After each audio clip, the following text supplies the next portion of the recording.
Hello friends, welcome to doubt channel. मैं पहले ये बता दूं कि सीटेट 5 जुलाई को एग्ज़ाम जो होगी उसी को देखते हुए अभी एक प्रैक्टिस सेट चलाया जा रहा है, जिसमें इससे पहले मैंने मैथ्स का कंटेंट प्लस वीडियो का एक प्रैक्टिस सेट 9 दिसंबर 2018 का डाले थे। और इसी के साथ आज साइंस में कंटेंट और पेडागोगी का आज ये प्रैक्टिस सेट रहेगा, दूसरा रहेगा। और दोस्तों साथ में ये भी कहना चाह रहे हैं कि एक मैथ्स का जो है क्वेश्चन छूट गया था 33 नंबर, तो इस वीडियो के लास्ट में उसको बताएंगे। तो चलिए आज हम चलते हैं क्वेश्चन की तरफ।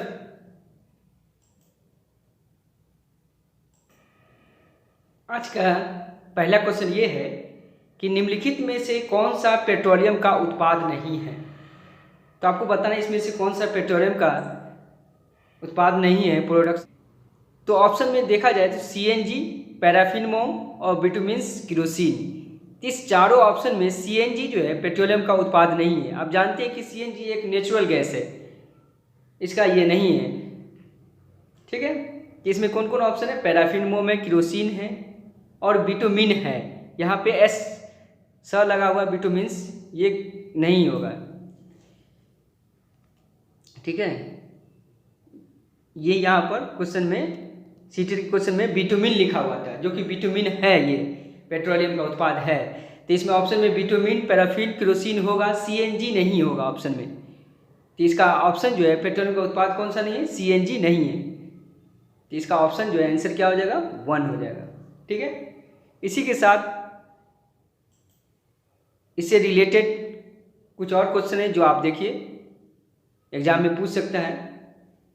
देखिए पेट्रोलियम के उत्पाद है कौन कौन, वो देख लीजिए। एलपीजी है, पेट्रोल है, किरोसिन है, डीजल है, पैराफिन वैक्स है, जिसको हिंदी में पैराफिन मोम लिखा हुआ है, वही है पैराफिन वैक्स, और बिटुमिन है। यही सीटेट में लिखा हुआ था बिटुमिन। ये आप जानते हैं कि बिटुमिन जो है ना, सड़कों पर या छतों पर डाले जाने वाला एक गाढ़ा तारकोल है।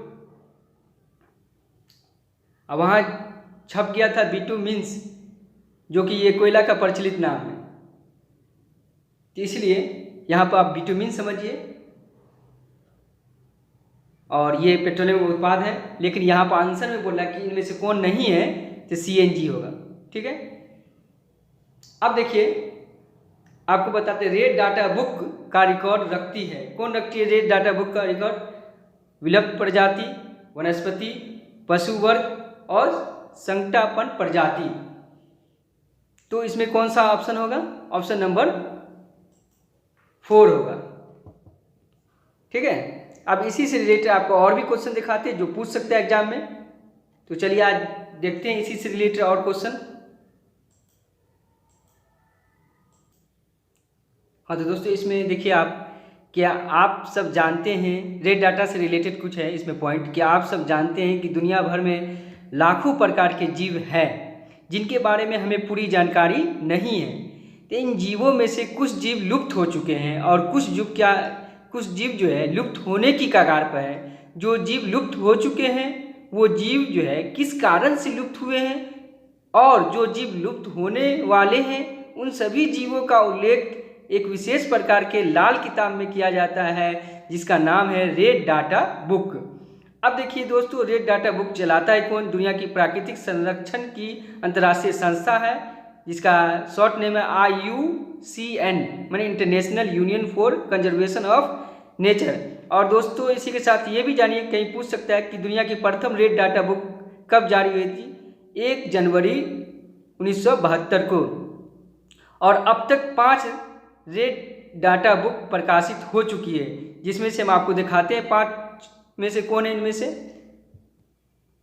प्रथम बुक जो है रेड डाटा बुक का स्तनधारी के लिए है, दूसरी बुक जो है पक्षी के लिए, तीसरी बुक जो है मरुस्थलीय उभयचर के लिए, चौथी बुक जो है मछलियाँ के लिए आई है, और 5वीं बुक पौधे और वनस्पति है। तो अभी तक 5 रेड डाटा बुक जारी हो चुकी है। तो इसी के साथ अब नेक्स्ट क्वेश्चन चलते हैं, और इसको जरूर आप देखा कीजिए, क्योंकि इससे रिलेटेड जितनी भी सारी क्वेश्चन है सीटेट पे पूछेगा तो उससे कवर हो जाएगा ये। अब ये क्वेश्चन है 63 नंबर कि जूते के सोल असमतल क्यों बनाए जाते हैं? तो घर्षण घटाने के लिए, घर्षण बढ़ाने के लिए, जूते का जीवन बढ़ाने के लिए और जूते को अधिक मजबूती देने के लिए जूते में सोल जो है असमतल खुरदरे बनाया जाता है ताकि उसमें फ्रिक्शन बढ़ा सके। तो इसलिए आंसर जो है घर्षण बढ़ाने के लिए होगा। तो ऑप्शन नंबर क्या हो जाएगा? 2 हो जाएगा। नेक्स्ट क्वेश्चन,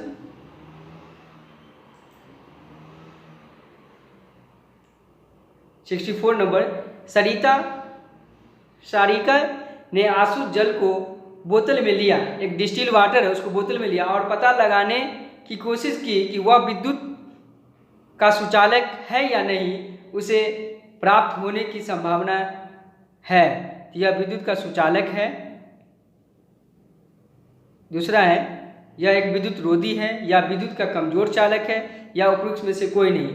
तो दोस्तों ये आसुत जल जो है, डिस्टिल वाटर जो है, इसमें आयनों की संख्या बहुत कम ही होता है, माने 9 के बराबर होता है। तो ये आयन इसमें होता ही नहीं है, तो ये इसमें विद्युत का कमजोर चालक हो जाएगा डिस्टिल वाटर। इसलिए इसका आंसर जो कहिएगा तो ऑप्शन नंबर 3 हो जाएगा। ठीक है,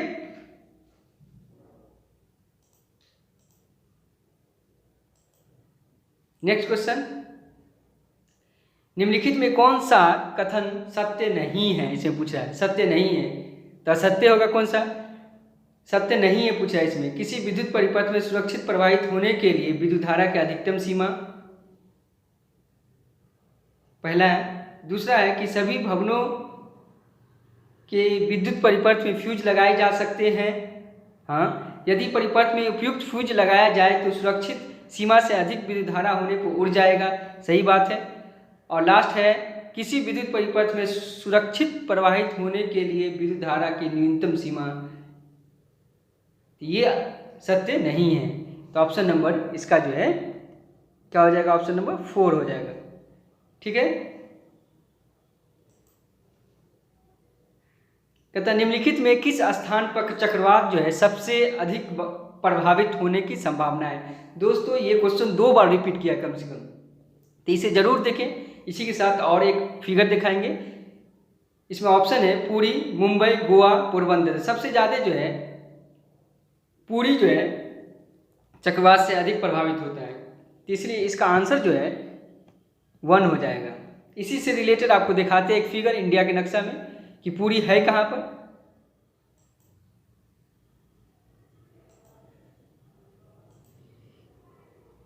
तो ये जो देखिए एक मैप है, उसमें ये सिंबल जो दिख रहे उड़ीसा, यहीं पे पुरी है, जो बे ऑफ बंगाल इसी से सटा हुआ है। और इसी यहीं पे जो है सबसे ज़्यादा चक्रवात आता है, यहीं पे पूरी जगह है। ठीक है, तो आई होप कि आप लोग को यहाँ तक समझ में आया होगा। नेक्स्ट क्वेश्चन पे चलते हैं। क्वेश्चन है कि पृथ्वी पर ऋतुएं बदलती है क्यों? क्योंकि पृथ्वी का घूर्णन अक्ष इसकी कक्षा के तल के सापेक्ष झुका हुआ है। दूसरा है कि पृथ्वी और सूर्य के बीच की दूरी नियत नहीं है। तीसरा है कि पृथ्वी का घूर्णन अक्ष इसकी कक्षा के तल के समांतर है। चौथा है कि पृथ्वी का घूर्णन अक्ष इसकी कक्षा के तल के लंबवत है। तो इसका सही आंसर जो होगा कि पृथ्वी की ऋतुएं जो बदलती है वो पृथ्वी का घूर्णन अक्ष और इसकी कक्षा तल के सापेक्ष झुका होने के कारण होता है। इसीलिए इसका आंसर जो हो जाएगा, आंसर फर्स्ट हो जाएगा। नेक्स्ट क्वेश्चन 68 का देखिए, 2 स्तंभ दिया हुआ है, स्तंभ ए स्तंभ बी है, आपको मिलान करना है। तो देखिए दोस्तों, वृक्ष वितमान अपघटक ह्यूमस शाही, तो ये पहला चला जाएगा। वृक्ष वितमान जो है एक बड़े वृक्ष की शाखाएं हैं, तो पहला का आंसर जो है क्या चला जाएगा? 4 में चला जाएगा। ठीक है, उसके बाद अपघटक क्या है आपका? अपघटक जो है एक ह्यूमस अपघटक सूक्ष्म जीव है, तो इसका दूसरा का 3rd में चला जाएगा। फिर बच गया ह्यूमस, तो ह्यूमस कौन सा हो जाएगा? पादप जंतुओं की मृत उत्तक है, इसका यहाँ 1st में चला जाएगा। फिर शाही क्या है? शाही एक जंगली जंतु है, तो ये 4 का 2, तो तो इसीलिए ऑप्शन खोजिए कि पहला का जो है, पहला का किस में लगा, 4 में लगा है, तो पहला का 4 में देखिए 4 पहले होना चाहिए, तो 4 किस ऑप्शन में पहले है?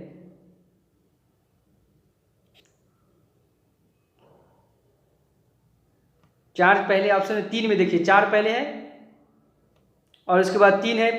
4 पहले का मतलब बड़े वृक्ष की शाखा है, तो देखिए 4 नंबर में, 3 नंबर में देखिए 4 पहले है। उसके बाद कौन सा है, 4 के बाद 3 है, तो 3 में था अपघटक सूक्ष्म जीव में, तो ये सही है। उसके बाद देखिए ह्यूमस, देखिए तो ह्यूमस का फर्स्ट में है जो पादप और जंतुओं की मृत्यु उत्तक है, ये सही है। उसके बाद दूसरा था शाही, शाही एक जंगली जंतु है, तो देखिए ये सेकेंड है, तो इसलिए ऑप्शन जो है इसका थर्ड हो जाएगा।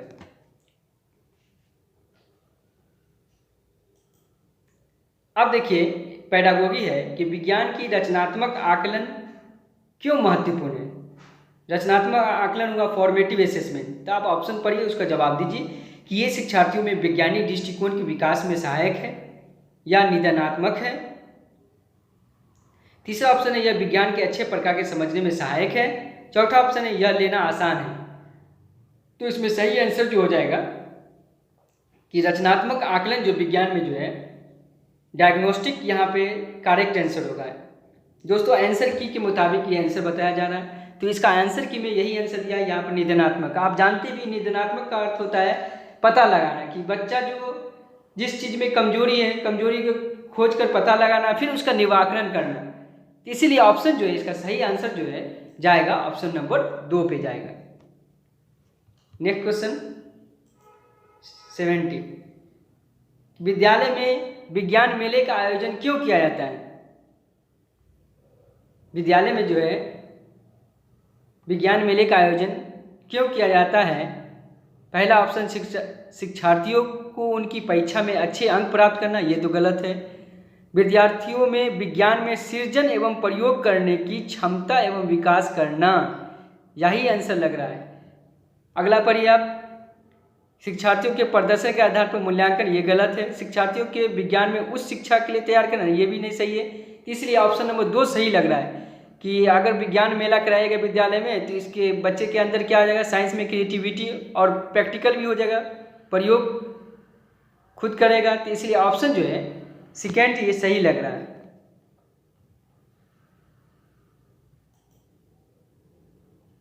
एक शिक्षक के दृष्टिकोण से निम्नलिखित में से किसे आप शिक्षण, नेक्स्ट क्वेश्चन है 71, वैज्ञानिक विधा के लिए सबसे उपयुक्त समझते हैं।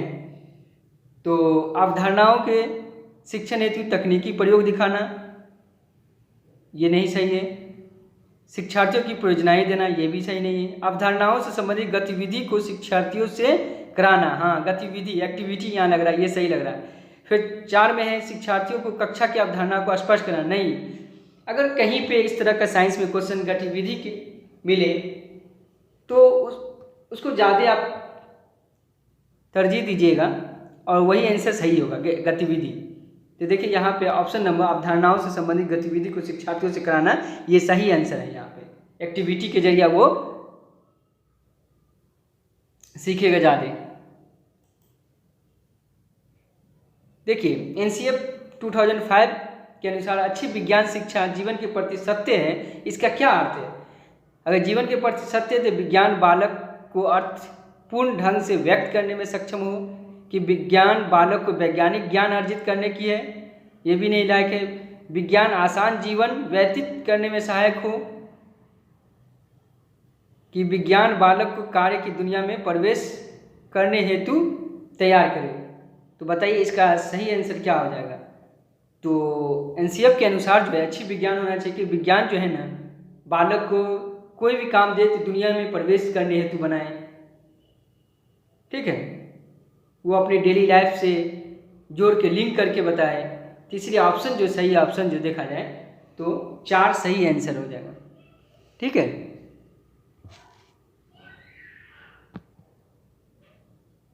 ऑप्शन नंबर 4, बालक को कार्य की दुनिया में प्रवेश हेतु तैयार करें। निम्नलिखित में से कौन सा वैज्ञानिक दृष्टिकोण का गुण नहीं है। अधिक सीखने की उत्सुकता, समस्याओं के प्रति व्यवहार में वस्तुनिष्ठता, कठिन कार्य, खुला मस्तिष्क। जिसमें आपको क्या आंसर लग रहा है, कठिन कार्य है, ये नेगेटिव पॉइंट है। जब नेगेटिव पॉजिटिव आपको आ गया खोजने तो समझिए कि क्वेश्चन सॉल्व हो गया। यहाँ पे देखिए नहीं बोल रहा है कठिन कार्य ये बच्चे से नहीं कराना है, इसलिए ऑप्शन नंबर इसका थर्ड हो जाएगा। नेक्स्ट 74,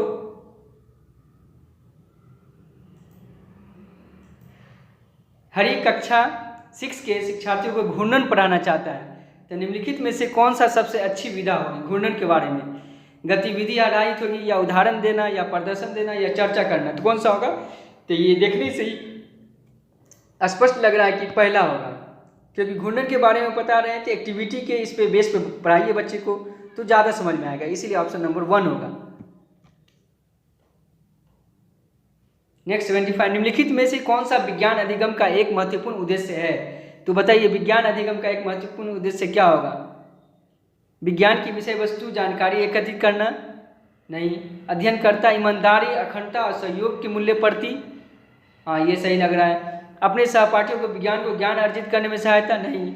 विज्ञान का ज्ञान अर्जित करना? नहीं। देखिए यहाँ पर विज्ञान अधिगम का एक महत्वपूर्ण उद्देश्य के लिए जो है यहाँ पे सही आंसर अगर देखा जाए तो अध्ययनकर्ताओं में ईमानदारी, अखंडता और सहयोग की जरूरी है, इसीलिए ऑप्शन नंबर यहाँ पे 2 हो जाएगा। नेक्स्ट 76,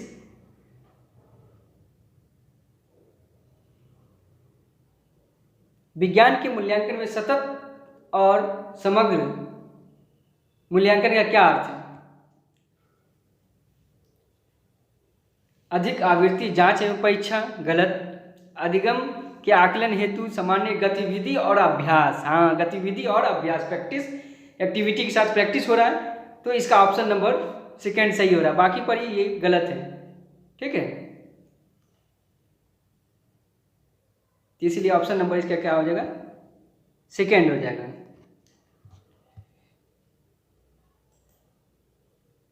निम्नलिखित में कौन सा समस्या समाधान विधि का एक चरण नहीं है? इसमें नहीं पूछ रहा है, तो कौन सा होगा? समाधान का प्रयास करना, दूसरा ऑप्शन निष्कर्ष निकालना, अवलोकन, स्थिति की परिकल्पना। तो अगर देखा जाए तो समस्या समाधान विधि में समस्या का प्रयास भी करना चाहिए, निष्कर्ष निकालना चाहिए और स्थिति किस पोजीशन पे उसकी कल्पना करनी चाहिए। तो 1, 2, 4 सही है, गलत होगा तो अवलोकन हो जाएगा। तो क्वेश्चन को छांटने का ऐसा तरीका होनी चाहिए कि 3 क्वेश्चन पढ़िए, चौथा ऑटोमेटिक देखिए क्वेश्चन छट जाएगा। ठीक है, तो 1-2 क्वेश्चन आपको मालूम होना चाहिए तभी छटा पाएगा। निम्नलिखित में से कौन सा विज्ञान में अनुरूपता विधि है?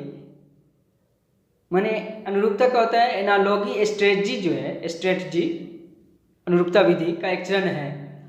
तो यहाँ पे अमूर्तता प्रस्तुतिकरण नहीं होगा, अवधारणाओं को एक दूसरे से जोड़ना नहीं, उपयोग नहीं, समानताओं का चित्र है। एनालॉगी का मतलब ही समान होता है, इसलिए इसका ऑप्शन सही आंसर जो है 4 हो जाएगा। नेक्स्ट, संसार में पाए जाने वाला सबसे लंबा सर्प क्या है? तो सबसे लंबा सर्प कौन सा है? एनाकोंडा, बोआ, वाइपर और अलीदार अजगर। तो इसमें सबसे लंबा सर्प जो है सांप एनाकोंडा होगा, तो option number first. Next question, विश्व भर में लोगों द्वारा योग किया जाता है, क्यों? तो योग लोगों को स्वस्थ रखता है, भूख बढ़ाता है, खुशियाँ लाता है, आसान व्यायाम।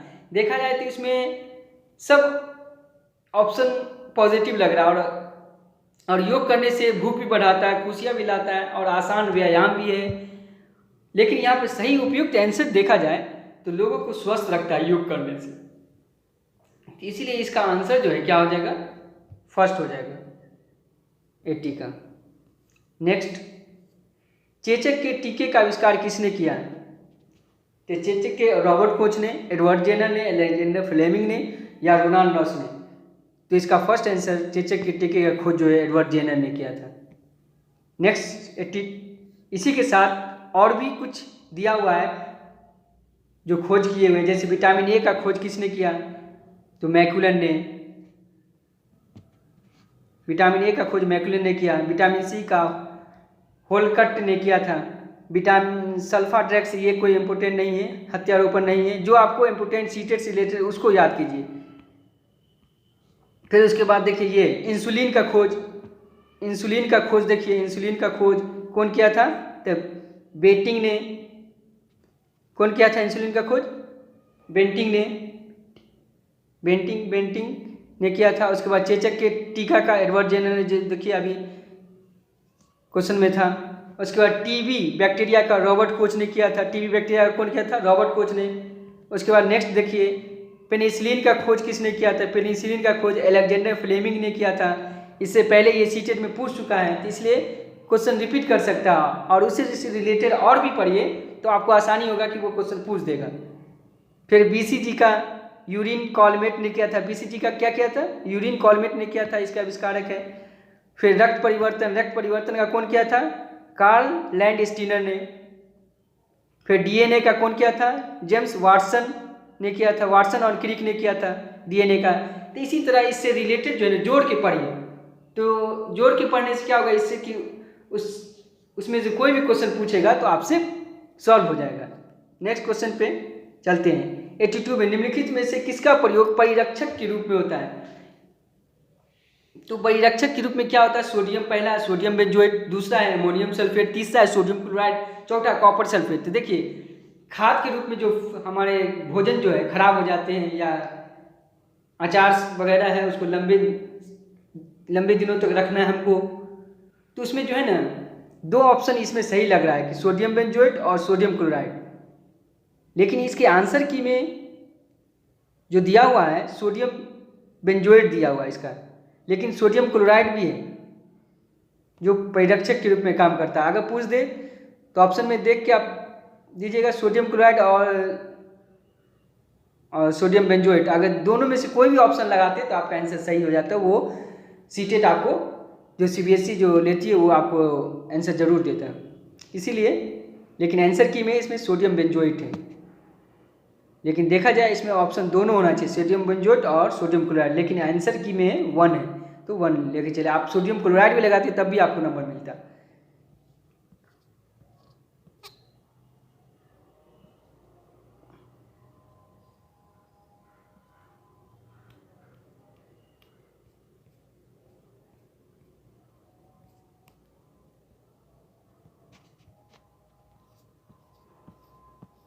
नेक्स्ट क्वेश्चन, ईस्ट का उपयोग दही में किया जाता है। तो ईस्ट का उपयोग बताइए किस में किया जाता है? ईस्ट का उपयोग उत्पादन में किया जाता है। किस उत्पादन में? दही में, चीनी में, साधारण नमक में, अल्कोहल में। तो आप जानते हैं ईस्ट का उपयोग किस में किया जाता है? अल्कोहल बनाने में किया जाता है। इसी से रिलेटेड जुड़ा हुआ और भी क्वेश्चन है जो इसको देखिए आप।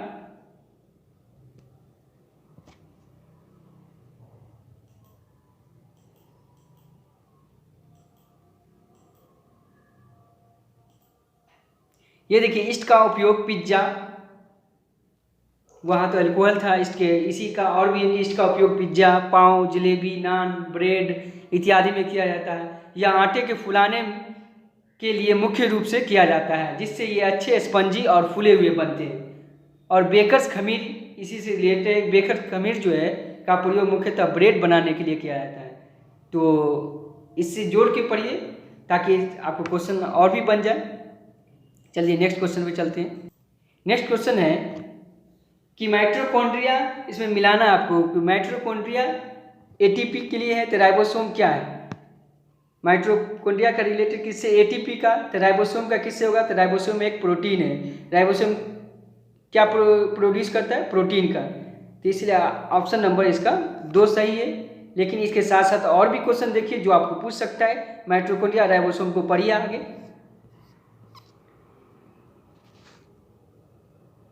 देखिए राइबोसोम के बारे में भी पढ़ लीजिए। राइबोसोम जो है सर्वप्रथम रॉबिन्सन एवं ब्राउन ने 1953 ईस्वी में पादप कोशिका में तथा जीई पैलाडे ने 1955 ईस्वी में जंतु कोशिका में राइबोसोम को देखा। और 1958 में रॉबर्ट ने इसका नामांकन दिया। नामांकन कौन दिया था राइबोसोम का? तो रॉबर्ट ने दिया था। इसका नामांकन कौन दिया था? रॉबर्ट ने नामांकन दिया था। यह राइबोन्यूक्लिक एसिड आरएनए नामक अम्ल व प्रोटीन बनी होती है। यह प्रोटीन संश्लेषण के लिए उपयुक्त स्थान प्रदान करती है, अर्थात यह प्रोटीन का उत्पादन स्थल है, इसीलिए प्रोटीन का फैक्ट्री भी बोलते हैं। तो याद रखिए प्रोटीन का फैक्ट्री किसको कहते हैं? राइबोसोम को, याद रखे रहेगा। तो इसी का रिलेटेड जोड़ के क्वेश्चन पढ़िए तो आगे क्वेश्चन पूछ सकता है। तो आप बताइए राइबोसोम का नामांकन कौन दिया था? रॉबर्ट ने 1958 में दिया था नामांकन। अब देखिए माइटोकॉन्ड्रिया के बारे में पढ़ लीजिए आप। माइटोकॉन्ड्रिया की खोज अल्टमैन ने 1886 ईस्वी में की। बेंडा ने इसका नाम दिया। माइटोकॉन्ड्रिया का नाम कौन दिया था? बेंडा ने। यह कोशिका का श्वसन स्थल है। कोशिका में इसकी संख्या निश्चित नहीं होती है। ऊर्जा युक्त कार्बनिक पदार्थों का ऑक्सीकरण माइटोकॉन्ड्रिया में ही होता है, जिससे काफ़ी मात्रा में ऊर्जा प्राप्त होती है। इसीलिए इसको power house of the cell भी कहते हैं। कभी पूछ सकता है कि कोशिका शक्ति केंद्र, power house of the cell किसे कहते हैं? तो माइटोकॉन्ड्रिया को याद रखिएगा। और इसी के साथ आपको और भी याद रखना है नोट में कि डीएनए केंद्र के अलावा माइटोकॉन्ड्रिया जो है एवं हरित लवक में भी पाया जाता है। ठीक है, तो इसी के साथ नेक्स्ट क्वेश्चन पे देखिए।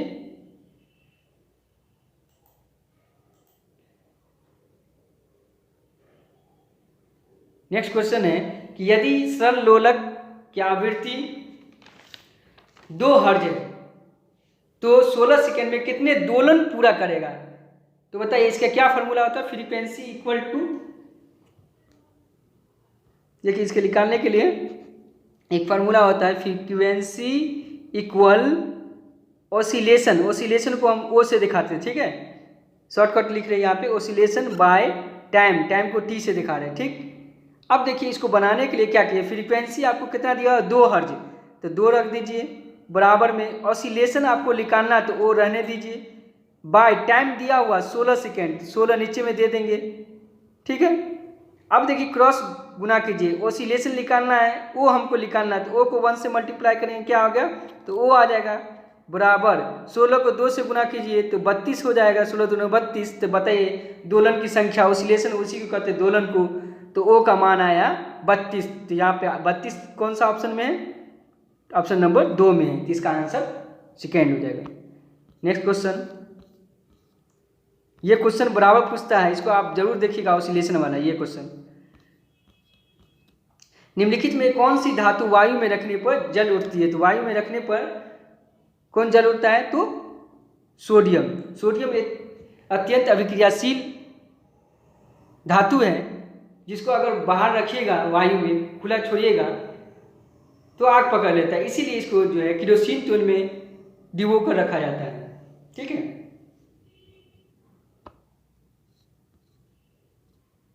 इसलिए ऑप्शन नंबर 4 हो जाएगा सोडियम। नेक्स्ट क्वेश्चन, आप देखिए सोडियम से रिलेटेड देख लीजिए और क्या क्या यूज है। सोडियम क्लोराइड NaCl जिसको बोलते हैं, ये नमक का उपयोग लंबे समय तक चीज़ों को ठीक रखने के लिए एवं बर्फ के ऊपर छिड़का जाता है, जिससे वह पिघले नहीं। ये सोडियम क्लोराइड का भी आप उपयोग पढ़ लिए कि सोडियम क्लोराइड का क्या उपयोग है, कि नमक का उपयोग लंबे समय तक चीज़ों को ठीक रखने के लिए एवं बर्फ के ऊपर छिड़का जाता है, जिससे वह पिघले नहीं। अगर बर्फ के ऊपर छिड़ जाए तो वो पिघलना जो है बंद कर देगा। 87 में मैग्नीशियम हाइड्रोक्साइड का उपयोग किस चीज़ में किया जाता है? तो मैग्नीशियम हाइड्रोक्साइड का उपयोग जो है एंटासिड में किया जाता है प्रति अम्ल के लिए। कभी हो सकता है कि ज़्यादा खा लिए, कुछ हो ज़्यादा खा लेते हैं तो ज़्यादा एसिडिटी बन जाता है, तो उसको तोड़ने के लिए जो है हम मैग्नीशियम हाइड्रोक्साइड का उपयोग करते हैं, जिसको कहते हैं प्रति अम्ल। तो ऑप्शन नंबर 2 आंसर सही है। निम्नलिखित में से कौन सी गैस पॉप की ध्वनि के साथ जलती है? तो इसका आंसर जो हो जाएगा हाइड्रोजन हो जाएगा। तो पॉप की ध्वनि के साथ कभी कभी देखिएगा, जब से जहाँ पे लोहे का फैक्ट्री में कभी खिड़की बनते हुए देखिएगा, तो उसमें देखिएगा पॉप के साथ जलते हुए, वो हाइड्रोजन ही होता है। निम्नलिखित में कौन सा असंपर्क बल का उदाहरण है? तो बताइए असंपर्क बल का उदाहरण अगर देखा जाए तो 2 है, 2 और 3 है। क्या कि चुंबकीय बल भी असंपर्क बल का उदाहरण है, गुरुत्वाकर्षण बल भी। लेकिन ऑप्शन में आंसर की के हिसाब से दिया गया सिर्फ गुरुत्वाकर्षण, तो आप गुरुत्वाकर्षण भी सही होगा लेकिन आंसर एग्जैक्ट देना चाहिए, 2 और 3 देना चाहिए, क्योंकि इसी से रिलेटेड आपको देखिए दिखाते हैं क्या इसका और भी है। और संपर्क बल का होना चाहिए गुरुत्वाकर्षण, और चुंबकीय बल भी होना चाहिए। देखिए संपर्क बल होता है कॉन्टैक्ट फोर्स, कि आपका कोई भी बॉडी से छूना चाहिए, तो वो हो गया संपर्क बल में। जैसे मैस्कुलर फोर्स, पेशीय बल, ये हो गया। अगर ये ऑप्शन रहता, अगर संपर्क बल का पूछेगा तो आप लगाइएगा मैस्कुलर फोर्स, पेशीय बल, ठीक है। अब देखिए असंपर्क बल में, नॉन कॉन्टैक्ट फोर्स में, जिसको बॉडी का कोई इस्तेमाल नहीं होता है, खुद पे खुद होता है, तो देखिए कौन कौन होता है। मैग्नेटिक फोर्स होता है, चुंबकीय बल, ग्रेविटेशनल फोर्स और इलेक्ट्रोस्टैटिक्स। तो आप देख सकते हैं कि इसमें ऑप्शन जो देखा जाए तो उसमें 2 ऑप्शन है, चुंबकीय बल, मैग्नेटिक फोर्स भी, गुरुत्वाकर्षण भी होना चाहिए, लेकिन नहीं दिया है। अगर आप ग्रेविटेशनल या मैग्नेटिक कोई में लगाते तो उसका आंसर आपको जरूर मिलता। तो इससे घबराए नहीं, इस तरह का होता है सीटेट में कि 2-4 क्वेश्चन जो है इधर उधर होता है, जो आपको नंबर मिल जाता है लास्ट में अगर गलती होता है तो इसलिए आप घबराएं नहीं। अगला क्वेश्चन 90 है कि मधुमेह रोग किस हार्मोन द्वारा नियंत्रित होती है। तो मधुमेह रोग जो है इंसुलिन द्वारा होता है, ठीक है। तो ऑप्शन नंबर 2 हो जाएगा। इसी के साथ साथ आप थायरॉक्सिन और एड्रेनिल के बारे में जाने तो आप बता दें कि एड्रेनिल जो है, ये एड्रेनिल जो है, अब ऑप्शन में ये थे, आंसर तो इसका है 2 है, इंसुलिन है, लेकिन और भी इसमें जान लीजिए क्योंकि इससे रिलेटेड क्वेश्चन भी पूछता है। पहला ऑप्शन में एड्रेनिल है, तो एड्रेनिल के बारे में जान लीजिए। तो एड्रेनिल क्या होता है कि एड्रेनिल ग्रंथि ऐसे हार्मोन स्रावित करती है जो रुधिर में नमक की मात्रा को संतुलित करता है। ये एनसीईआरटी के आप 8th क्लास का किताब पढ़िएगा तो उसमें दिया हुआ था। और एड्रेनिल जो है क्रोध, चिंता, उत्तेजना की अवस्था में तनाव के संयोजन का कार्य करता है, ठीक है। ये से एड्रेनिल का हो गया। इसी के साथ थायरॉक्सिन भी दिया होगा। देखिए इंसुलिन के बारे में, इंसुलिन, थायरॉक्सिन नहीं, इंसुलिन है। इंसुलिन में यह अग्नाशय का एक भाग लैंगरहैंस की द्वीपिका बीटा सेल द्वारा स्रावित होता है। तो पूछ देगा कि इंसुलिन जो किससे स्रावित होता है, बीटा सेल द्वारा।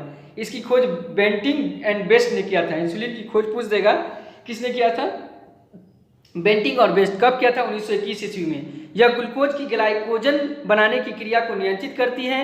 इंसुलिन के अल्प स्त्रवण में मधुमेह डायबिटीज नामक रोग हो जाता है। और नोट में है कि रुधिर में ग्लूकोज की मात्रा बढ़ना मधुमेह कहलाता है। तो इसी से जोड़ के और भी आप पढ़ लिए ताकि क्वेश्चन छूटे नहीं।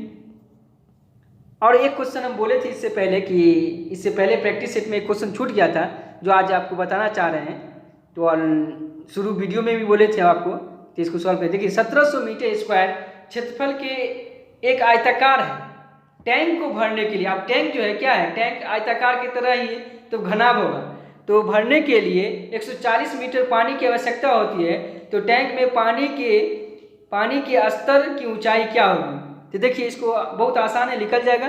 तो सबसे पहले क्या कीजिए, ये जो टैंक जो है ये घनाभ क्या आयताकार है, तो आयताकार किसके जैसा होता है, तो घनाभ के जैसा। तो टैंक घनाभ के जैसा होगा। तो टैंक में दे दिया है पहले से आयतन। तो बताइए घनाभ का आयतन क्या होता है, बहुत आसान है, बन जाएगा। घनाभ का आयतन बताइए क्या होता है, L गुने बी गुने एच, जिसको कितना दिया हुआ है, 140 दिया हुआ है, ठीक है, 140। अब उसके बाद देखिए L इंटू बी का मान दे दिया है, कितना दिया हुआ आप देखिए क्वेश्चन में देख लीजिएगा, 700 दिया हुआ, ठीक है, इंटू एच, यही एच हमको निकालना, ऊंचाई देखिए पूछा है ना क्या होगी, ऊंचाई बराबर 140। अब जब इसको काटिएगा देखिए 1 0 से 1 0 कैंसिल हो गया। अब 14 का टेबल पढ़ दीजिए, 14 एकम 14, 14 पंचे 70। तो ये हो जाएगा आपको 5h इक्वल हो जाएगा 1 हो जाएगा, ठीक। तो इसके बाद देखिए तो h बराबर हो जाएगा 1/5, ये मीटर में है, लेकिन आपको आंसर है सेंटीमीटर में, तो कोई दिक्कत नहीं, बना लीजिएगा। तो 1/5 इसको क्या करें मीटर में है सेंटीमीटर में चेंज करने के लिए 100 से गुना कर दीजिए आप। तो 5 से काट दीजिए, 20 पंचे 100, तो इसका आंसर जो हो जाएगा 20 सेंटीमीटर। ठीक है, तो ऑप्शन नंबर क्या हो जाएगा? फर्स्ट हो जाएगा। तो दोस्तों आपको आई होप कि यहाँ तक समझ में आया होगा, और ये आप वीडियो को पूरा देखिए और दोस्तों को भी शेयर कीजिए। और आप इस चैनल पे नए सब्सक्राइबर हैं तो सब्सक्राइब जरूर करें, और पूरे वीडियो को पूरा देखिए। एग्ज़ाम नज़दीक है, बार आप सेट बनाइए इसको। तो सेट बनाने से आपको 70% क्वेश्चन समझिए कि हल हो जाएगा, तो इसलिए सेट पे अभी ज़्यादा ध्यान दीजिए। ठीक है ना? चलिए इसी के साथ धन्यवाद, शेयर जरूर करें आप।